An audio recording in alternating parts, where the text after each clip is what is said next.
Hey everyone, welcome to It Tastes Different Game Reviews. What are we reviewing tonight? Layers of Fear. Mwah.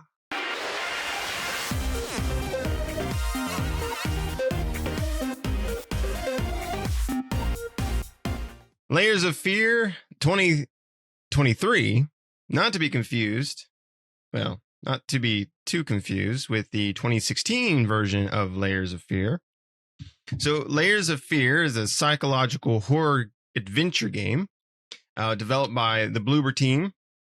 And it came out on, I think, pretty much everything. It's single player.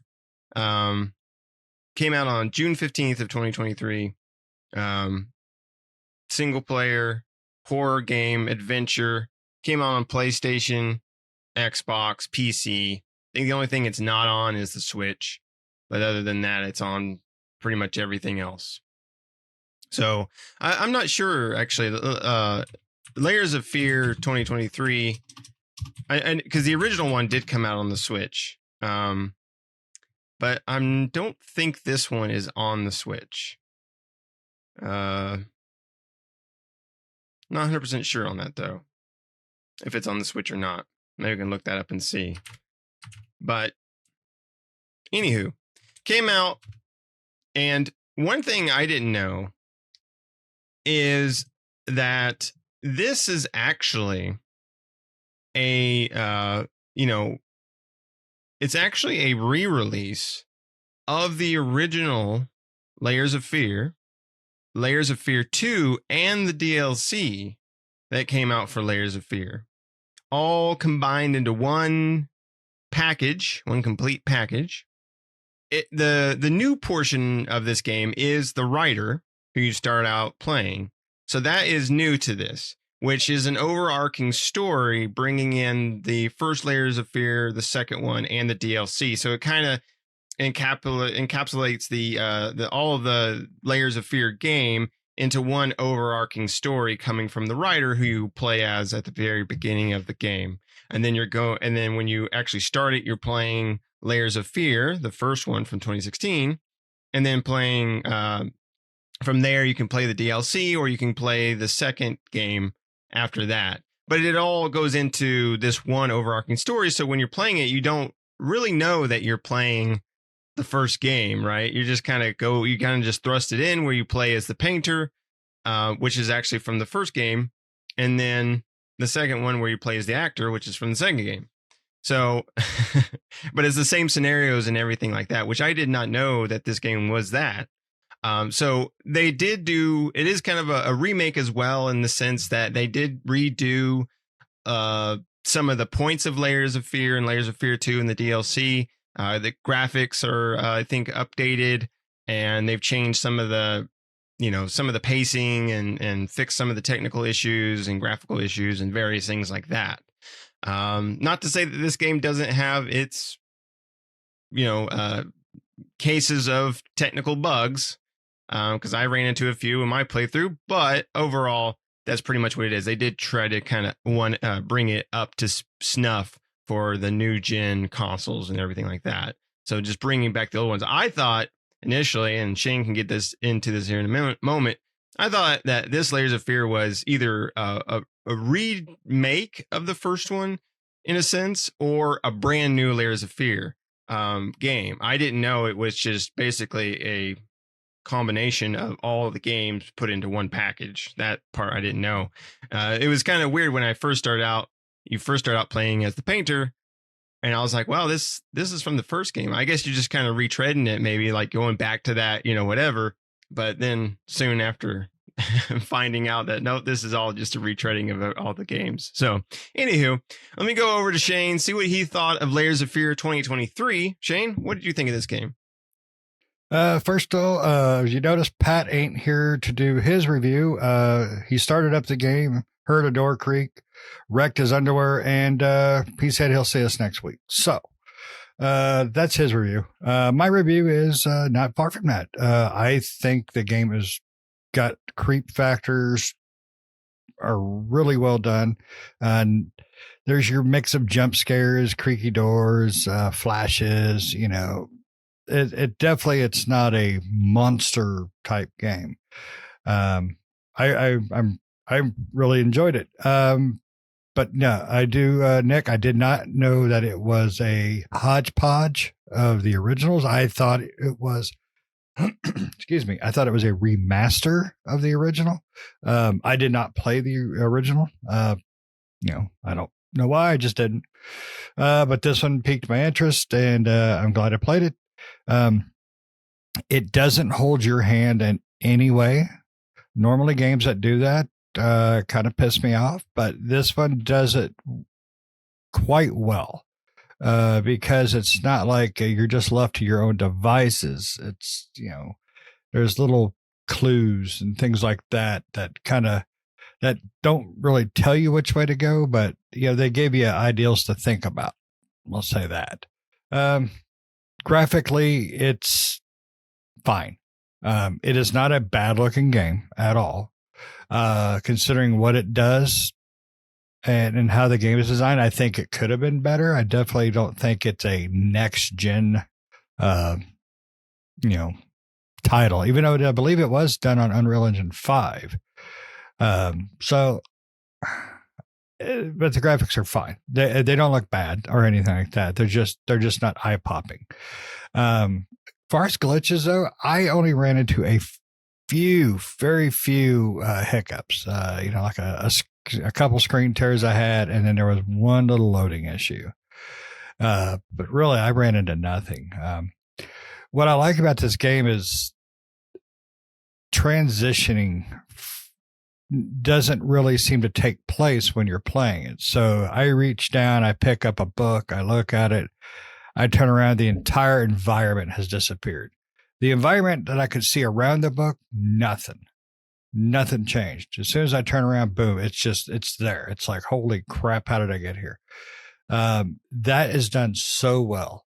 I really, really liked it. There's choices in the game too, which you don't usually get in a game like this, which is kind of nice. You get a choice. Do you take the red pill or green pill?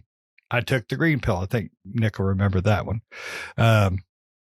And it gives you your own little path to take with that option. As an example. So, time-wise, the game can take you a while if you don't think about what you're doing. But I think it's about a 12-hour game, maybe 14. I can't remember. But it was well worth it. I mean, it was $30, I believe. We reviewed it on Xbox, and it's well worth $30. I mean, I would give it 3.5 bacon stripped underwear out of 5. So it has just enough creep factor for those that really enjoy it, slightly wetting themselves. And if you're not big into that, you might want to stay away. But I don't think it's uber scary or anything like that. But it does have those moments of, butt clenching. So, Nick, what about you? Did you clench your cheeks and wreck some underwear too? Yeah, I mean, it has its moments. It's not like super. It's not. It does tell you to play the game with headphones. It does recommend that, and I would recommend that too if you want the full experience and you want to be creeped out, because the audio is really well done in this game. So, I played most of the game that way. I played some of it not with my headphones on, mainly because I was just. Not because I was scared or anything like that. It was just I didn't want to put my headphones on. So bullshit. But yeah, I mean the game it is fun, right? I mean I never played the original Layers of Fear either. I always wanted to. I just never got around to it. So this is nice. This is nice, I guess, for two reasons, right? This whole complete package thing. This is good for people that never did get into Layers of Fear, never played the original. Like me and Shane. I'm sure me and Shane had probably the intention to play it at some point, just never got around to it. And so having the first and second and all the DLC into one package like this with an overarching story, so it does add new additions to it, is nice, right? So now you get to play through the first two games and its DLC and everything like that, with higher, better graphics and performance and various things like that, whatever they added to the game. So you get the complete package here. But yeah, it's not a super. So that's really nice for people that never played the original or did play the original and want to kind of come back to it. But yeah, it's not super scary in certain areas, but certain areas do have jumps and they do have moments of tension. So you will find that there are puzzles, spread out there. I didn't think the puzzles were too difficult to figure out, which is good. I like a good puzzle, but I hate puzzles that are so cryptic that you're sitting there for hours trying to figure out what the hell it is, and you end up just having to Google it because you have no idea. And then you see the answer on Google, and you're like, I still don't know how they got that. But this game is not that way. You will figure it out. There's usually some clue or something that the game doesn't point it out, but there is something that happens in a room or something like that that really kind of tries to draw your attention to this thing that usually has like the number on it or the solution or something like that. And you're like, oh, okay, that's what I need to do. So the game's good at that. And the transitions, like you said, you walk into a room, there's a lot of transitions where basically you walk forward and there's a wall, then you turn around and the whole room's completely different, right, than it was before. There is a monster in the game, so you do have a slight combat-ish type things where you do have to repel the monster. Layers of Fear 2 or the second one also has a monster, so you're kind of doing that same thing in the second one. And but then you have the overarching monster that's taking part in these artists' lives, right? And even the writer's life whenever you start that one out too. So yeah, the game's good. I think it's a good game. It's kind of a walking simulator. You're going to spend most of your time walking through environments, picking stuff up. Most of the things, like I would say 99% of things are voice acted. There are some things that are not, but most of it is voice acted, so you can sit there and just listen to it. And the voice acting is really good. I think they did a pretty good job with that. But most of it is not going to be fighting the monster. You will have to fight the monster occasionally here and there, but most of the time you're going to just be walking from room to room, area to area. But the main thing is, like Shane said, the story is really good, and the choices that you make, right? Because you can make several different choices, and there's multiple endings for the game, so that gives you the ability to go back and redo your choices. You can also do I was reading which I didn't look at, but you can do chapter select, which will allow you to go back to certain chapters in the story that you've completed to maybe make other choices or go into other rooms, because there's a lot of times where there might be multiple rooms.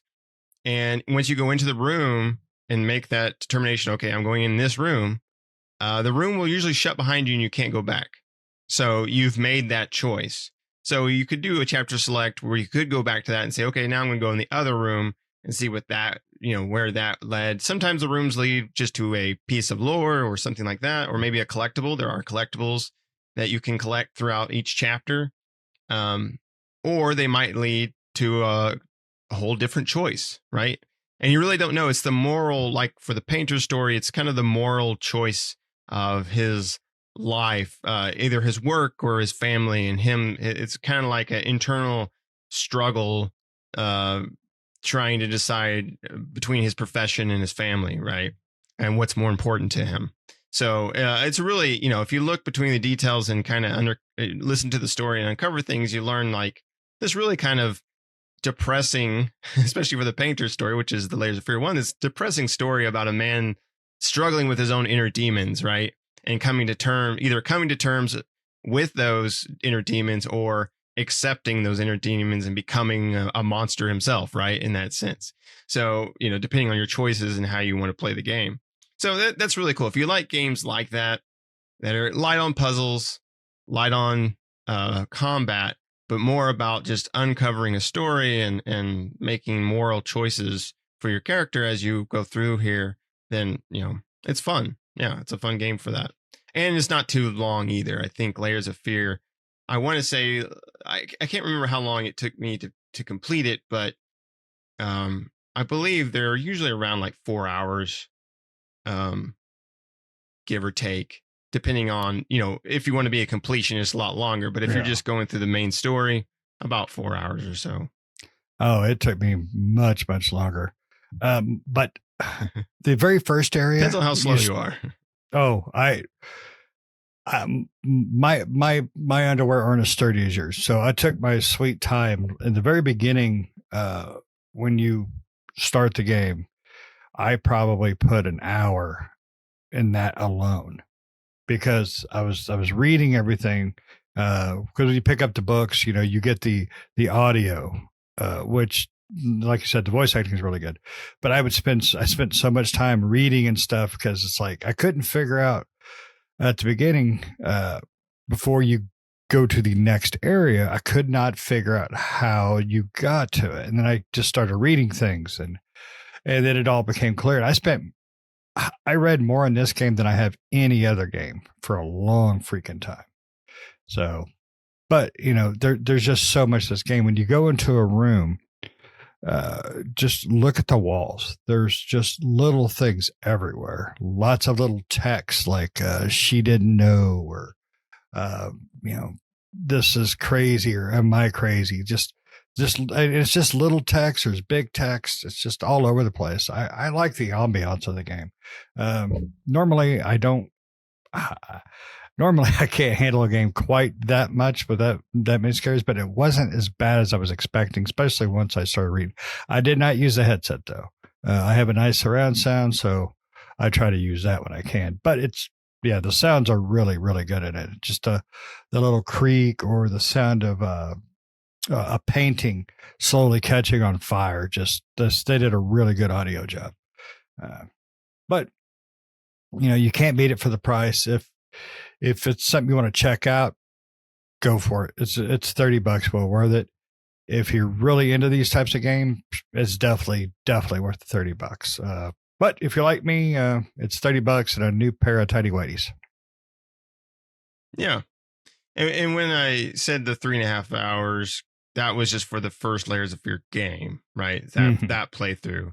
I think the overall, what they're saying, the overall time to beat Layers of Fear 2023, the overall main campaign is about 8 to 11 hours time frame.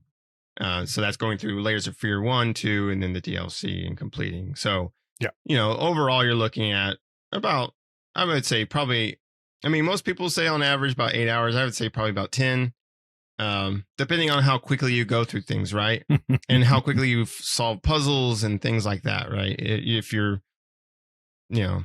running through there and solving the puzzles pretty quickly, you could probably finish it pretty fast. But if you take your time, it's going to take a lot longer. And if you're completionist, you got even longer to go because there are collectibles in each game that you can collect.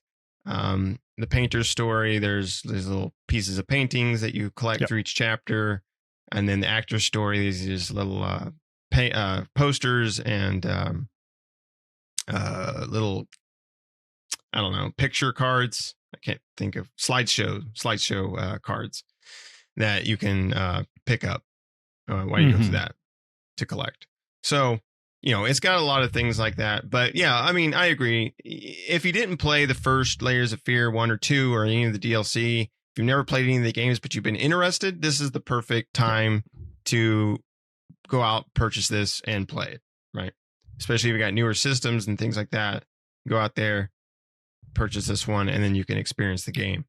If you have played it before, you own Layers of Fear 1 and 2, just understand what you're getting from this. It's pretty much the same thing, right? They have I've read that they did redo some of the stuff in the games, I believe, like some of the, I guess maybe the pacing in certain areas. So maybe something like that, or maybe they've added some more context in each of the games as far as that goes. But it's pretty much a retreading of the same thing. But you do get something new if you are a Layers of Fear fan, is that overarching story as the writer, which that is new for this. So, there you go. But yeah, overall, I think it's a pretty fun game. I enjoyed playing through it. So I think I would recommend it. Anything else you got, Shane? No. I need to wear darker colored underwear. There you go. Well, that's it for this one. Bloober Team is working on Silent Hill 2, the remake of that. So I don't think they have anything else that I know of in the pipeline besides that one. Now that this is out, now that Layers of Fear 2023 is out. I think that was the next big release from them coming up is the Silent Hill 2 remake. So that's what we got to look forward to. I'm sure they have other games, but that's, as far as I remember, that's the only other big one that I know of coming out here soon. Or It's one I'm at looking some forward point. to. Yeah. Hopefully they do a pretty good job. Bloober Team's been pretty okay with, I mean, they do good horror as far as horror goes, but their games are usually kind of like teetering between good and okay most of the time. They usually don't get high marks out there for a lot of their stuff, but I like Nothing the fact really that bad. yeah, nothing bad. But nothing like phenomenal either. That's the only problem. But I'm glad they're sticking with that horror theme. It's nice to have a company out there that makes strictly just horror games. And that's nice because we have, other companies out there that strictly make one type of game or, a certain type of genre. And it's nice to have a team out there that just works on one type of genre, which is horror. So, as they perfect their craft, and more games come out from them, I think they'll just get better and better at it. And then we'll get some really true hits from them instead of that was good, but not great, that we usually get from Bloober Team. But anywho, thanks everybody for watching. Make sure to leave us a comment down below. Have you played the original Layers of Fear? Are you a fan of Layers of Fear, or have you never played it? Are you looking forward to possibly playing this? This has pretty much all of it in there. It's a one-stop shop. So if you've been interested, I would definitely pick it up, but let us know down in the comments below. And also, Bloober Team has had some other games come out. So what is your favorite game from them? Let us know down in the comments below. Other than that, thanks for watching, everybody. Make sure you like, make sure you subscribe, hit the bell notification, stay up to date with new videos that we do all the time. We'll see you next time. See ya.